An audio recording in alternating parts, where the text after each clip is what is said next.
আলেমদের প্রতি উল্টাপাল্টা ধারণা করে বহু জায়গায় দেখেছি আলেমদের মাইক কেড়ে নিত। এদেশে নেই? এই কথা বলে না কেন?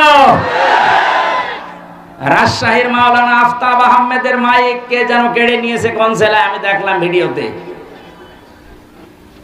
বাংলাদেশের বহু নাম করা আলেম যারা কোরআনের সঠিক কথা বলতো, এই যে মাওলানা আব্দুল সালাম বগুড়ার, ওর মাইক কেড়ে নিয়েছে। আমার মাইক কাড়ে নাই, কিন্তু আমার উঠতে দেয় নাই। আমার 100টার প্রায় 90টা মাহফিল 144 ধারা দিয়ে বন্ধ করে দিত। এখন আয় বন্ধ করতে আয়। সেদিন বাংলাদেশের গোয়েন্দা বিভাগের প্রধান যিনি এখন দায়িত্বে আছেন আমাকে বলছে, হুজুর যেখানে যেই ফোর্সে কোরআনের কথা বলা লাগে ওই ফোর্সে বলবেন, কোন অনুমতি দেশে নেওয়া লাগবে না। কিসের অনুমতি? যদি কেউ বাধা দেয় আমারে শুধু একটু জানাবেন, ও ঠ্যাং ভেঙে ফেলবে। আমি বললাম যে স্যার আপনি এতদিন ছিলেন কোথায়? হুজুর আমি নতুন দায়িত্ব পেয়েছি,